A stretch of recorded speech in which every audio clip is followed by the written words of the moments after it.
Hello, hello. Bienvenidos una vez más a Razonando mi Fe.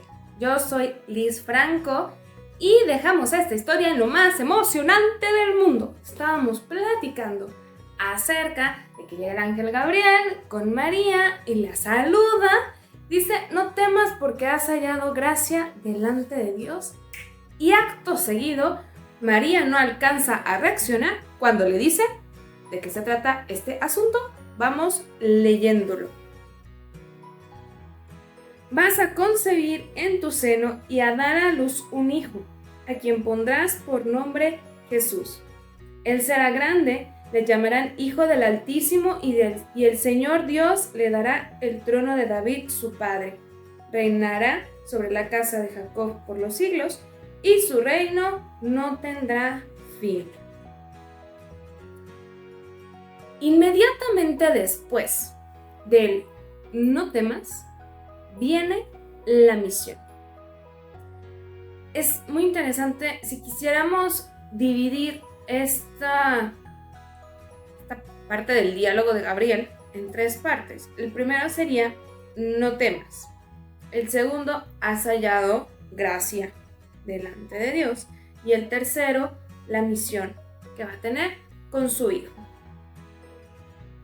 Todos, el 100% de nosotros, Dios nos da una misión en esta vida. Hay algo, tú lo sabes, cuando haces ciertas cosas o cuando estás en ciertos lugares te sientes más pleno, más realizado, es porque estás encaminando, cumpliendo tu misión. Para poder cumplir cabalmente nuestra misión, necesitamos las dos primeras partes de esta conversación. No tener miedo. Confiar plenamente en que Dios sabe lo que está haciendo. Y segundo, estar en gracia. Uno, y bien importante, saberme amado. Dos, responder a ese amor. Porque ¿de qué me sirve saberme amado? Ay, al cabo Dios me ama, entonces pues me perdona todo, entonces le voy a dar vuelo al... No por ahí. Es actuar en consecuencia. De buscar a toda costa dejar de lado el pecado y al contrario, luchar siempre por la santidad. O sea, nuestra meta es el cielo. Entonces nosotros lo que queremos es ser santos.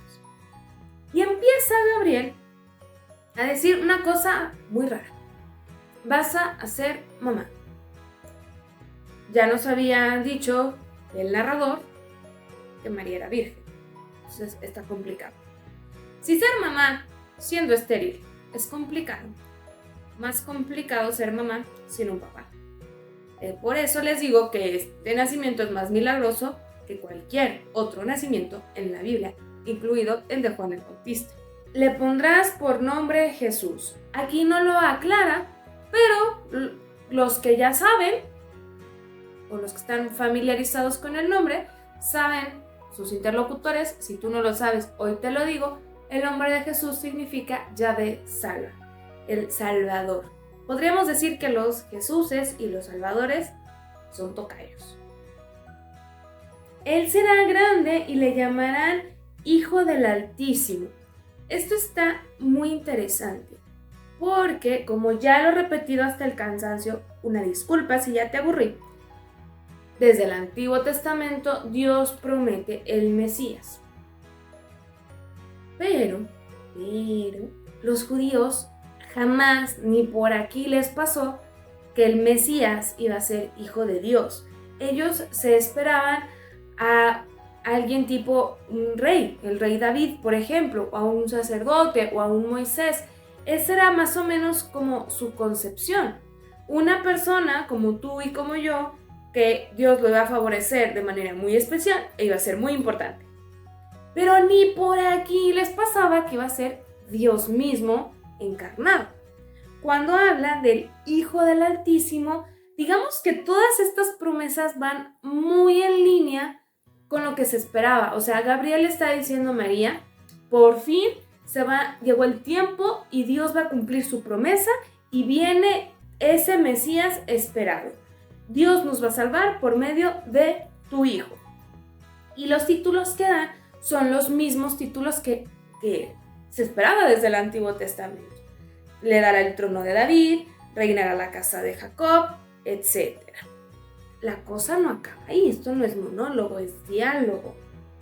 ¿Y se acuerdan que María estaba conturbada por las palabras? Yo me imagino la mente de María, pero al 1000 por hora. O sea, ¿qué está pasando? Y contesta. María respondió al ángel, ¿cómo será esto posible si no conozco varón? Es decir, todavía soy virgen. El hecho, lo que nos decía en un principio el texto, que estaba desposada con José, que significa que ya había dado anillo, o que ya tenía anillo, a la usanza judía, pero todavía no estaban casados. Aquí Lucas nos deja sin lugar a duda que María era virgen y que María es virgen. Pregunta del millón. ¿Por qué cuando Zacarías se saca de onda por el anuncio lo dejan mudo y a María no? La diferencia es que Zacarías pide una prueba. María pide instrucciones. No es lo mismo. María ya aceptó que esto va a suceder. ¿Ok? Voy a ser madre del Salvador. Sobres. Dime cómo soy virgen. ¿Cómo va a funcionar este asunto? No es lo mismo en qué lo conoceré. ¿Cómo puedo saber que me estás diciendo la verdad? Es la gran diferencia. María, a pesar de que se conturbó, a pesar de que no tenía idea de lo que estaba pasando, lo alcanzó a meditar en sobremarcha y llega a la conclusión de que esto es cierto, que esto viene de la mano de Dios y dice, sobres, sí, vamos, pero no tengo idea de cómo. Y el ángel, muy amablemente, le explica cómo. El ángel le respondió, el Espíritu Santo vendrá sobre ti y el poder del Altísimo te cubrirá con su sombra. Por eso el que va a nacer será llamado Santo e Hijo de Dios. Ándele, ya no es Hijo del Altísimo, reinará el trono de su padre David.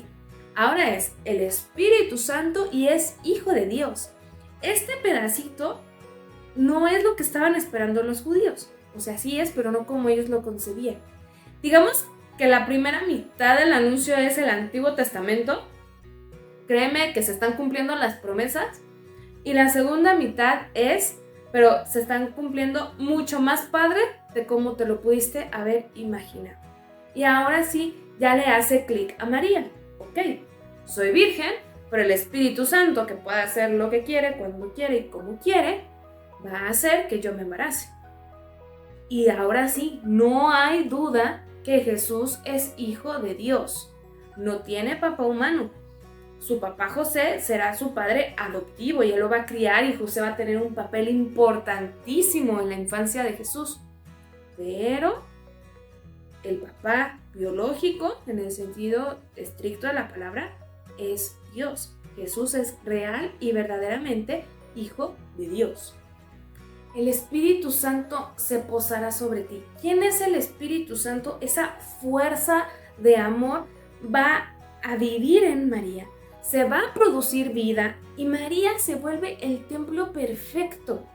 Por eso ya hablábamos en las letanías que María es llamada el Arca de la Alianza, porque en ella habita Dios. Nosotros en nuestros sagrarios tenemos a Jesús Eucaristía, que es verdaderamente Jesús, y ahí está. María se convierte como en este sagrario vivo, donde verdadera y realmente está habitando Jesús durante los 9 meses que duró el embarazo. María es el templo más hermoso en donde habita Jesús. Todos nosotros, por nuestro bautismo, somos templos del Espíritu Santo y el Espíritu Santo habita en nosotros, pero en nadie en una forma tan bella como en María, porque esta fuerza no solo la apapachó y ya, sino que fue capaz de generar vida en su seno. Y aunque María no lo pidió, sí le dan una señal. Mira también a Isabel, tu pariente, ha concebido un hijo en su vejez y ya está en el 6º mes, la que era considerada estéril. Repetimos, 6º mes, por si no me la creías, que no se está hablando de junio, sino desde que se concibió Juan el Bautista. Y por eso les decía que era interesante que Lucas mencionara que Isabel estaba recluida. María no tenía forma de enterarse del embarazo de su prima. Si sus vecinos, que ya le podían ver la panza, no se enteraron, cuánto y más María, que vivía a kilómetros de distancia. Y el que va, yo de cariño le digo, el que va con el chisme es el arcángel Gabriel, va con el chisme que van a ser Juan, que van a ser Jesús, y pues Gabriel es el que le dice a María, oye, tu prima está ya embarazada, para que te des cuenta que para Dios no hay nada imposible. Esta frase va a ser una referencia al Génesis, al primer embarazo milagroso que fue el de Isaac. Abraham y Sara, igual que Zacarías e Isabel, estériles, ancianos, y Dios promete el hijo. Y cuando se lo promete a Abraham y que Sara no le cree, le dice, para Dios no hay imposibles. Y ahorita Gabriel lo repite. Y si estaba difícil con Abraham y Sara, con María estaba imposible. Te reto a que encuentres a alguien más que al mismo tiempo sea virgen y madre. No existe una u la otra. ¿Qué hay en tu vida? ¿Qué prueba, qué pecado, qué situación, qué enfermedad? No lo sé. Que tú digas es que esto es imposible. Pues remítete a este versículo. Para Dios no hay nada imposible. Es que no puedo dejar de hacer esto. Es que por más que lo intento. Ponlo en manos de Dios. Para Dios no hay imposibles. Aplica para la concepción virginal. Aplica para cualquier cosa de tu vida. Para ti, para mí, infinidad de imposibles. Para Dios, nada. Aprendamos a confiar cada vez más en Él. Y finalmente, la respuesta de María. Si algo respeta a Dios, es nuestra libertad. Me imagino a todos los ángeles mordiéndose las uñas, viendo así, ¡ah! ¿Qué va a decir? Y vienen y pronuncian las palabras que van a cambiar la historia para siempre. He aquí la esclava del Señor. Hágase en mí según tu palabra. Dos cosas importantes. He aquí la esclava o he aquí la sierva, dependiendo de la traducción de tu Biblia. ¿Qué nos quiere decir? No es una empleada que checa entrada y checa salida. Es una esclava que es completamente propiedad de su dueño, de su amo, que en este caso es Dios.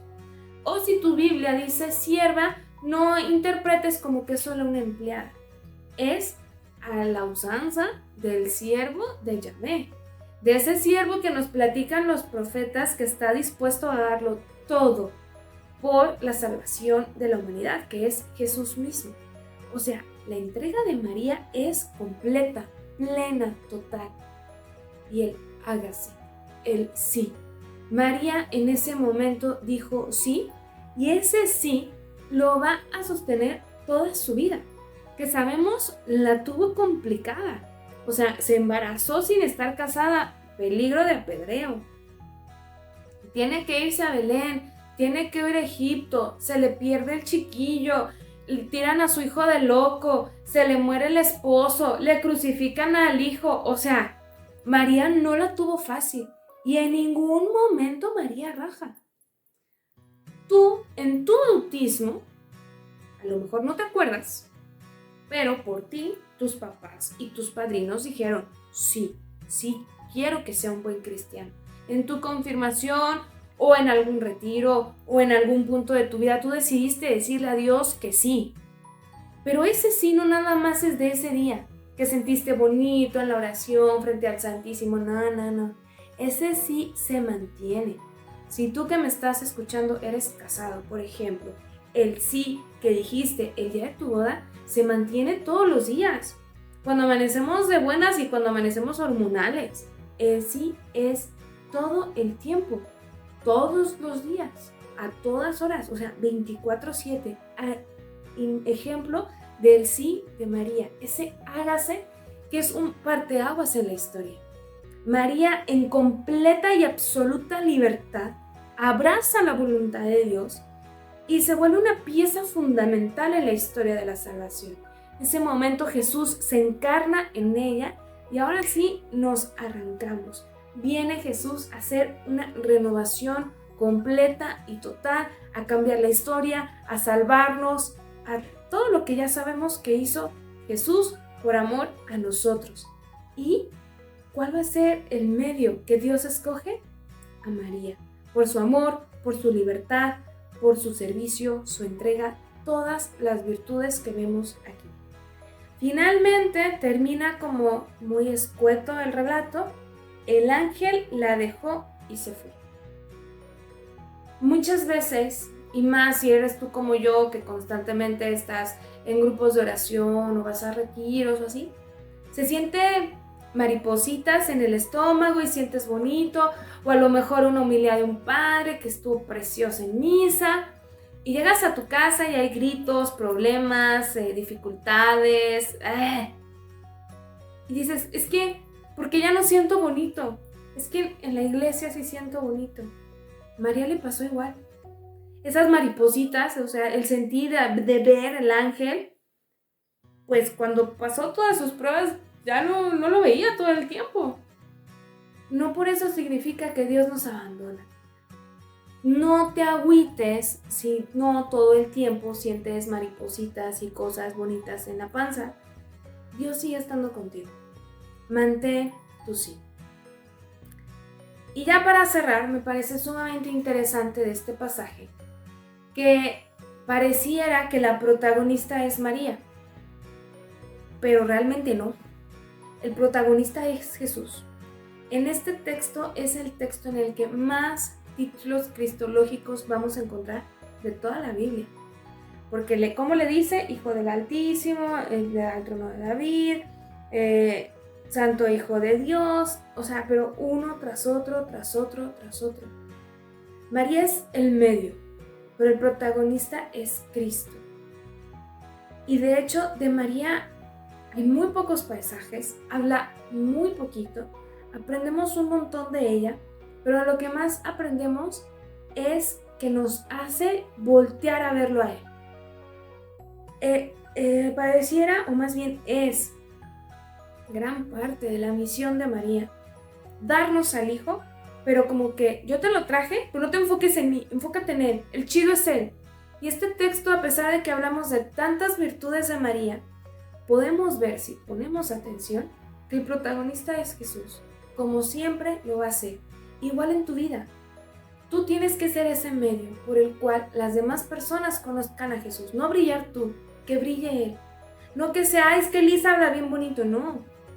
Enfócate en Jesús, Él es el chido, Él es el que hace que hablemos, cantemos, bailemos, prediquemos, oremos, lo que sea. Jesús tiene que ser siempre el centro de nuestra vida. Jesús fue todo el tiempo el centro de la vida de Jesús y María se dedicó a háganle caso a Él, hagan lo que Él les diga.